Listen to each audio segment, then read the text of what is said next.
Yes, അപ്പൊ ഇന്ന് നമ്മൾ നിങ്ങളെ കാണാൻ വേണ്ടി വന്നിട്ടുള്ളത് നമ്മുടെ ഓണം എക്സാം ഒക്കെ കഴിഞ്ഞു. അടുത്തത് എന്താണ് മിസ്? നമ്മൾ ഓണം സെലിബ്രേഷൻ മൂഡിലേക്ക് കടക്കുകയാണ്. യെസ്, അപ്പൊ നമ്മുടെ തംബ്നെയിലിൽ കണ്ടതുപോലെ ഞങ്ങളുടെ ഓണത്തിനെ കുറിച്ചിട്ടാണ് നമ്മൾ ഇന്ന് പറയാൻ വേണ്ടി പോകുന്നത്.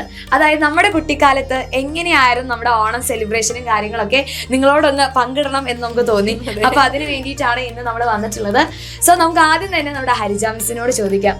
മിസ്സിന്റെ കുട്ടിക്കാലത്തെ ഓണത്തിനെ കുറിച്ചെന്ന് പറയുകയാണെങ്കിൽ എന്തൊക്കെയാ പറയാം? കുട്ടിക്കാലത്തെ ഓണം എന്ന് പറയുമ്പോൾ ഇപ്പൊ നിങ്ങളൊക്കെ ഓണം ആഘോഷിക്കുമ്പോൾ നമുക്കത് ഓർമ്മ വരികയാണ് നമ്മൾ എങ്ങനെയായിരുന്നു എന്നുള്ളത്. ഭയങ്കര എക്സൈറ്റഡ് ആയിരുന്നു. അതായത് കുഞ്ഞിലെ നമുക്ക് ആ ഓണക്കോടി, പുതിയ ഡ്രസ്സൊക്കെ ഇട്ട് ഇങ്ങനെ പോവാന്നൊക്കെ പറയുന്നത് എന്ന് പറയുമ്പോ ആദ്യം വെയിറ്റ് ചെയ്യുന്നത് പുതിയ ഡ്രസ്സിന് വേണ്ടിയിട്ടാണ്. ആ ഒരു ദിവസത്തിന് വേണ്ടി ഇങ്ങനെ വെയിറ്റ് ചെയ്യും അല്ലെ. അന്ന് പട്ടുപാവടയൊക്കെ മേടിച്ചു തരും, നല്ല ട്രഡീഷണൽ ഡ്രസ്സൊക്കെ ഇട്ട് നല്ല രസമാണ്, നല്ല ഭംഗിയിൽ ഇങ്ങനെ ഒരുങ്ങുക. അപ്പൊ അമ്മ ഞങ്ങൾ 3 പേരുണ്ട്, 3 പേരെ ഒരുക്കണം. നമ്മൾ മുല്ലപ്പൂ വെക്കുന്നു, അതുപോലെ തന്നെ പൂക്കളം ഇടുക. അതായിരുന്നു ഏറ്റവും മെയിൻ ആയിട്ടുള്ള പരിപാടി. തലേ ദിവസം അതിന് പൂ പറിക്കാൻ റെഡിയാക്കി വെക്കണം. ഇപ്പോഴാണ് നമ്മൾ മാർക്കറ്റിൽ പോയിട്ട് പൂവൊക്കെ പൈസ കൊടുത്ത് മേടിക്കുന്നത്. പക്ഷെ അന്നാണെങ്കിൽ നമ്മുടെ പാടത്ത് പോയിട്ട് മുക്കുറ്റി പോയിട്ട് തുമ്പ കിട്ടാനാണ് ഏറ്റവും ബുദ്ധിമുട്ട്. ഓരോ വീട്ടിലൊക്കെ പോയിട്ട് എല്ലാവരും ആദ്യം രാവിലെ തന്നെ വന്നിട്ട് ചിലപ്പോൾ പറിച്ചിട്ട് പോയിട്ടുണ്ടാവും. നമ്മളിങ്ങനെ രാവിലെ നോക്കിയിരിക്കണം. എന്നിട്ട് ഓരോ പറമ്പിൽ പോയിട്ട് ഇത് പറിക്കലൊക്കെയാണ് പരിപാടി. കാക്കപ്പൂ, ഒരു ബ്ലൂ കളറിലുള്ള കാക്കപ്പൂ നല്ല രസമാണ്. പിന്നെ ചെമ്പരത്തി അത് പല കളറിൽ കിട്ടുന്നുണ്ട്, നമുക്ക് കിട്ടും. പിന്നെ ചില ദിവസങ്ങളിൽ പ്രശ്നം വരെ പൂക്കൾ കിട്ടില്ല. അപ്പൊ നമ്മൾ എന്ത് ചെയ്യും? പല കളറുള്ള ഇലകളുണ്ട്, അതൊക്കെ മുറിച്ചങ്ങ് നുറുക്കി.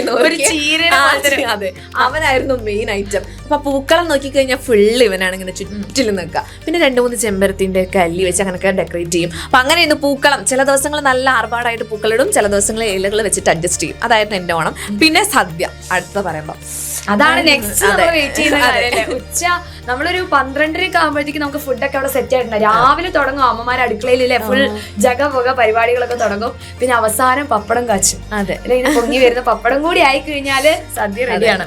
അപ്പൊ മിസ്സിന് ഇഷ്ടമുള്ള വിഭവം ഏതാ? എനിക്ക് അവിയലാണ് ഇഷ്ടം. കാരണം അതിൽ കുറേ പച്ചക്കറികൾ ഉണ്ടാവല്ലോ, എല്ലാം കഴിക്കാലോ. അപ്പൊ അതാണ് ഏറ്റവും ഇഷ്ടമുള്ളത് കേട്ടോ. പിന്നെ പായസം നമുക്ക് എല്ലാം ഇഷ്ടമാണ്. പായസം ഏത് പായസം ഏറ്റവും കൂടുതൽ ഇഷ്ടം? എന്നാൽ ഞാൻ എല്ലാം കഴിക്കും, അങ്ങനെയാണ്. എനിക്ക് അടപ്പായസം നല്ല ഇഷ്ടം. നിങ്ങൾക്ക് ഏത് പായസം ഇഷ്ടം എന്ന് വേഗം ഒന്ന് കമന്റ് ചെയ്യാം. അപ്പൊ സ്നേഹമിന്റെ ഓണം എങ്ങനെയായിരുന്നു?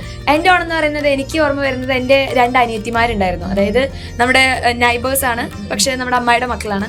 അപ്പോ നമ്മൾ രാവിലെ നേരത്തെ എണീക്കും. അതായത് എല്ലാവരും പൂ പറിക്കുന്ന മുന്നേ നമ്മൾ ആദ്യം പോകണല്ലോ. അപ്പൊ രാവിലെ കുമ്പിളി ഉണ്ടാക്കും.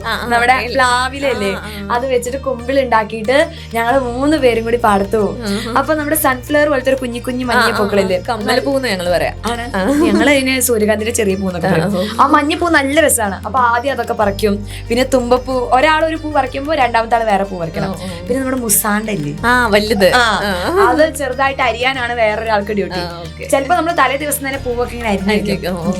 പിന്നെ ആ പരിപാടി കഴിഞ്ഞാല് പിന്നെ ഉച്ചക്ക് പുതിയ ഡ്രസ്സൊക്കെ ഇട്ട് കിടയിലൊക്കെ ഫുള്ള് വളരെ ഷോ കാണിക്കല്, എല്ലാവരും കാണിക്കല്. അത് കഴിഞ്ഞിട്ട് ഫുഡാണ് മെയിൻ. പിന്നെ അത് കഴിഞ്ഞ് കഴിഞ്ഞാല് നമുക്കൊരു ഉറക്കുണ്ട്. ഫുഡൊക്കെ ക്ഷീണമായിട്ടുള്ള ഒരു ഉറക്കം, നല്ല സുഖമായിട്ട്. പിന്നെ എനിക്ക് തോന്നുന്ന ഈ ഓണം ടൈമിലാണ് നമ്മുടെ വീട്ടിൽ വരുന്നാലും എല്ലാരും ജഗമാണ് അല്ലെ. അപ്പൊ കുട്ടിക്കാലത്ത് എന്ന് പറഞ്ഞു കഴിഞ്ഞാല് ഇപ്പൊ ഈ ഉറങ്ങാന്ന് പറഞ്ഞു കഴിഞ്ഞാല് നമ്മൾ അങ്ങനെ ഉറങ്ങൊന്നുമില്ല. നമ്മള് ഫുള്ള് അപ്പത്തിന് പുറത്തൊക്കെ പോയി ഈ ഒരു 10 ദിവസം എന്ന് പറയുന്നത് അല്ലെ, ഫുള്ള് ഈ 10 ദിവസം ഫുള്ള് എൻജോയ് ചെയ്ത ആ ഒരു സമയമാണ്. പിന്നെ നല്ല ഓർമ്മകള്. സ്കൂളിൽ നോക്കി കഴിഞ്ഞാൽ എങ്ങനെയാ, സ്കൂളിൽ നമുക്ക് പൂക്കള മത്സരം ഉണ്ടാവും. പിന്നെ കുറെ ഗെയിംസ് ഉണ്ടാവുമല്ലോ. ഇപ്പൊ ലെമൺ ആൻഡ് സ്പൂണ്, വടംവലി. എനിക്ക് കസേര കളിക്കാണ് എപ്പോഴും ബസ് കിട്ടുക. ഞാനാണെങ്കിൽ ഒരാളെ ചെയർ വേഗം പോയിരുന്നു, ഓടി പോയിരിക്കും. ഇപ്പോഴും ഉണ്ട് കേട്ടോ. മിസ്സിന് ഏതായിരുന്നു സ്കൂളിനെ കുറിച്ച് പറയുകയാണെങ്കിൽ? സ്കൂളിനെ പറ്റി പറയുകയാണെങ്കിൽ എനിക്ക് ലെമൺ ആൻഡ് സ്പൂൺ ആയിരുന്നു കേട്ടോ. പിന്നെ എനിക്ക് പൂക്കളം ഇടാനൊക്കെ ഏൽപ്പിക്കും. അങ്ങനൊക്കെ കുറച്ച് കഴിവുകളുള്ള കാരണം കൊണ്ട് അങ്ങനത്തെ കാര്യങ്ങളൊക്കെ ഏൽപ്പിക്കാറുണ്ട്. പൂക്കളൊക്കെ വരച്ച്. അതെ, അങ്ങനത്തെ കുറെ ഓർമ്മകളുണ്ട്, നല്ല കുറെ ഓർമ്മകളുണ്ട്. പിന്നെ നല്ല ഡ്രസ്സൊക്കെ ഇട്ടിട്ടാണല്ലോ നമ്മൾ പോവാ. അപ്പൊ അന്നത്തെ ദിവസം ടീച്ചേഴ്സൊക്കെ ചിലപ്പോൾ ഫോട്ടോസ് എടുത്ത് തരും നമ്മുടെ കൂടെ നിന്നിട്ട്. അങ്ങനെ കുറെ അടിപൊളി പാട്ടുകൾ വെച്ചിട്ടുണ്ടാവും. ഓണത്തിന് പാട്ട് വെക്കും നമ്മുടെ സ്കൂളിൽ. അപ്പൊ ഡാൻസ് ഒക്കെ ചെയ്ത് അങ്ങനെ ഫുൾ എൻജോയ്മെന്റ് ആണ്. എല്ലാ പരിപാടിക്കും പങ്കെടുക്കും. അതാണ് നമ്മൾ ചെയ്യുന്ന കാര്യം എന്ന് പറഞ്ഞു കഴിഞ്ഞാൽ നമ്മുടെ സ്കൂളിൽ കുറെ പരിപാടികൾ ഉണ്ടായിരിക്കും. നമ്മൾ വെറുതെ ആയാലും ഒന്ന് പങ്കെടുക്കുക. അങ്ങനെ ആയാലും നമുക്ക് അടുത്ത എന്തെങ്കിലും പരിപാടിക്ക് എന്തെങ്കിലും പങ്കെടുക്കാൻ ഒരു താല്പര്യം തോന്നുള്ളൂ. അപ്പോൾ ഇതൊക്കെയാണ് നമ്മുടെ വിശേഷങ്ങൾ. ഇനി നിങ്ങളുടെ ഓണം എന്തൊക്കെയാണ്, ഇത് കൂടാതെ എന്തെങ്കിലും നിങ്ങൾക്ക് പുതുതായിട്ടുള്ള കുറെ കാര്യങ്ങളൊക്കെ പറയാനുണ്ടെങ്കിൽ വേഗം തന്നെ എന്ത് ചെയ്യാ, നമ്മുടെ കോമന്റ് ബോക്സിൽ പറയാം കേട്ടോ. ഓണം എങ്ങനെ പോകുന്നു, അടിപൊളിയായിട്ട് പോകുന്നുണ്ടോ, ആഘോഷമൊക്കെ എങ്ങനെയായി, എവിടം വരെ എത്തി എന്നുള്ള കാര്യങ്ങളൊക്കെ താഴെ കോമന്റ് ബോക്സിൽ പറയാം. യെസ്, അപ്പൊ നിങ്ങൾക്ക് എല്ലാവർക്കും അഡ്വാൻസ് ഹാപ്പി ഓണം.